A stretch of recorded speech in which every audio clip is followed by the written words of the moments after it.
In concept, The Big Picture is a very simple and digestible movie about a young director who wants to make it big in Hollywood. That being Kevin Bacon's character, Nick Chapman, who's a very shy personality, and that's ultimately his downfall for the majority of the first act because he's constantly being railroaded by his own studio, who is trying their best to help him since they want to make this a profitable film, which is why they keep on adding these different suggestions in order to garner a larger audience. Contrast that with what Nick Chapman wants, which is just to get his version of the film out there to the mass audience so that his voice actually is clear and everyone can appreciate all the hard work he put into the film, as well as the friends that he's taking along with him on this journey. Yet he feels somewhat pressured by the studio in order to make these changes because he fears that he's not going to get his film made if he doesn't comply with these crazy demands. But without further ado, let's cut to the chase. The problem is, as he continues to live in Hollywood, it slowly changes him for the worse, which results in him losing the people that matter the most to him. He even loses sight of who he really is, resulting in him actually focusing so much on his egocentric behavior and trying to damper out his once shy demeanor to be something that he really isn't, which results in him being, just like everything else in Hollywood, nothing more than a big fake. Yet, as the film continues, he realizes that the main important thing in his life is his friends and family. Granted, he does have to hit rock bottom before he actually realizes this, but still, his redemption arc of sorts ultimately culminates in him actually getting the film that he always wanted. He has become the next big hot commodity because of one important thing. And that's the fact that he's real, which is just something that Hollywood couldn't even replicate. Even by the end of the movie, they want him to be directing movies and TV shows and give him all these different scripts that he can look through and decide which one he wants to tackle. Yet none of that really matters because what he wanted the most out of this entire film was just to direct his first feature-length film the way he wanted it and with his original script. He wanted no changes, and he finally gets to do that by the end. This is something that I'm actually very split on the film, not because I dislike this idea, I actually really enjoy it. The concept of who is really in the right.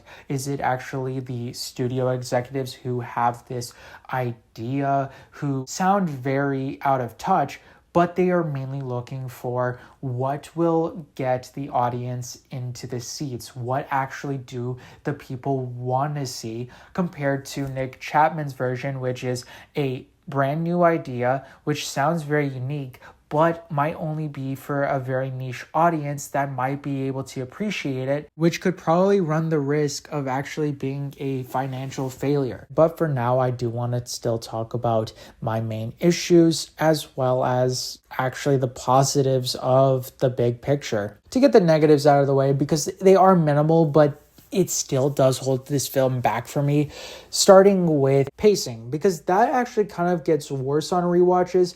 You start to recognize, wow, this moment is really taking its sweet time, while this other moment is really rushed by. Like, can we please focus a little bit more on this scene? A overall healthier balance of the pacing would have greatly benefited this film, as well as make it a lot more palpable on second viewings. Granted, that is me being a bit selfish because I did watch this, I think, 4 times before making this video, so I don't think anyone's going to probably watch this 4 times, but that is still a major issue I had with The Big Picture is when it came down to its pacing.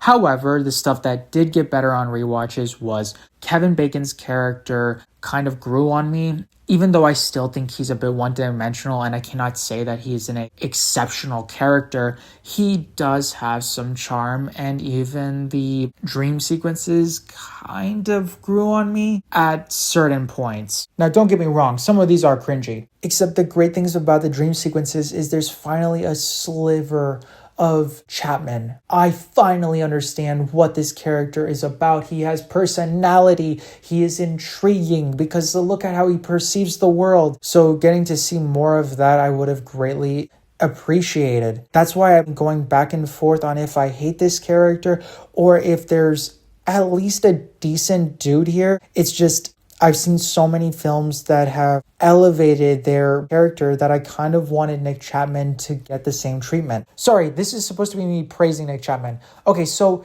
Kevin Bacon's performance is kind of mid, but I like it whenever he's doing something expressive or when he's just with the executives. That's the stuff that is really fun and entertaining. I really like how Nick Chapman is trying to understand, okay, this is what you individuals enjoy. I really want to get my movie made. I gotta keep up with the Joneses because he's constantly looking to his peers who are very successful. Like, for goodness sakes, one of his schoolmates says that he's got 4 films under his belt. I think he's starring in 2. He's making a book and even executive producing one. So that ultimately is very daunting to Nick Chapman. Wait a second, that dude looks so familiar. Oh, what do I know him from? Oh, Better Off Dead. That's what it was from. Oh, that was really bothering me. I wonder whatever happened to that guy.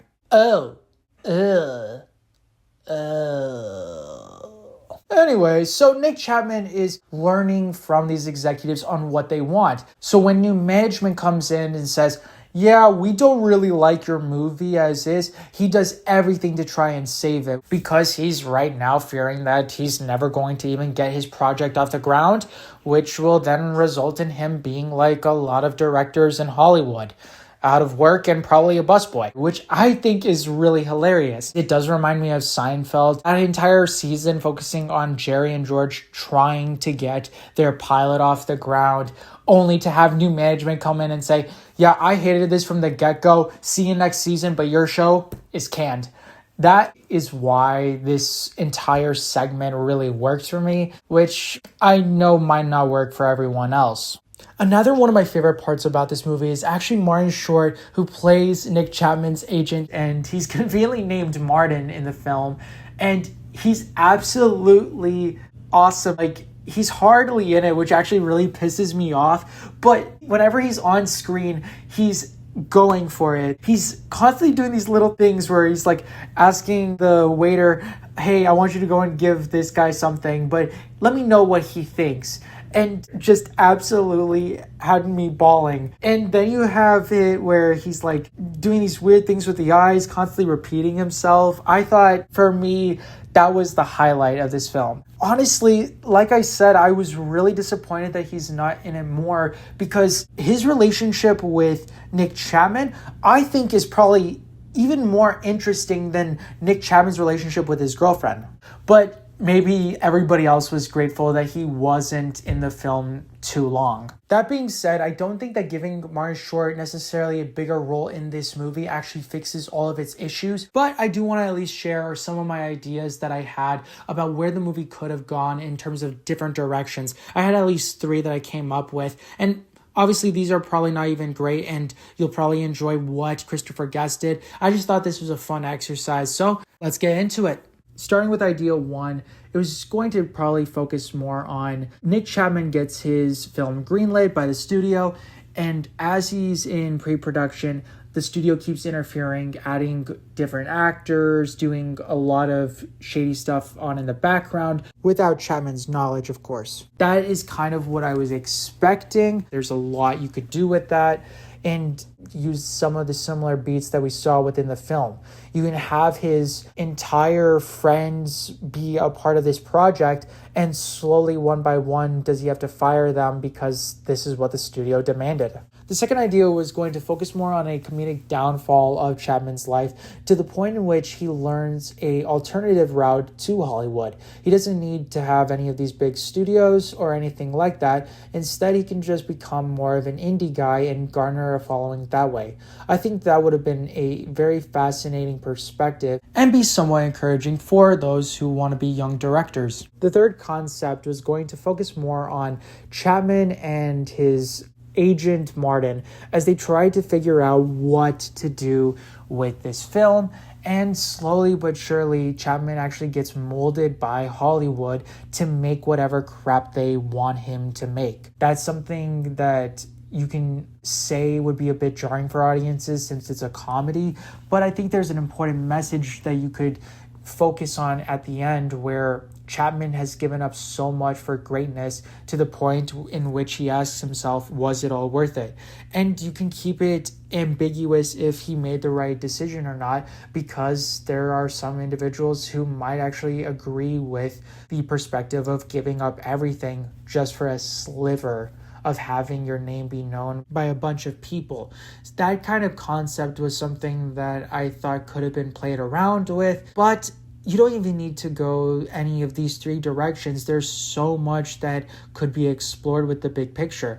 I was just offering stuff that came up off the top of my head. If anything, I would have liked it to be a little bit more profound, or you know what? Just focus on your main story that you delivered on, make it a bit funnier and a tighter script, and I think the big picture could have been something that I thoroughly enjoyed. I also will admit, though, it's not one of Christopher Guest's worst films by any stretch of the imagination. It just kind of reminds me of something similar to For Your Consideration, in which there's a funny idea here, but I'm not really all that enthusiastic by the execution of it. The problem with For Your Consideration was there's a lot of bland characters, and they are very detestable in that, but I didn't feel anything after watching it. I actually thought I wasted my time. On the plus side for the big picture, I did not feel like I wasted my time, yet I wouldn't categorize this as a good film or give it a strong recommendation. Those are just my thoughts. I think that the pacing is very uneven, and ultimately I wish that it wasn't so safe, but rather it elevated its characters as well as the script, because that's what's holding this film back from being everything it can be. It's a 5 out of 10 for me, but as always, watch, connect, and grow.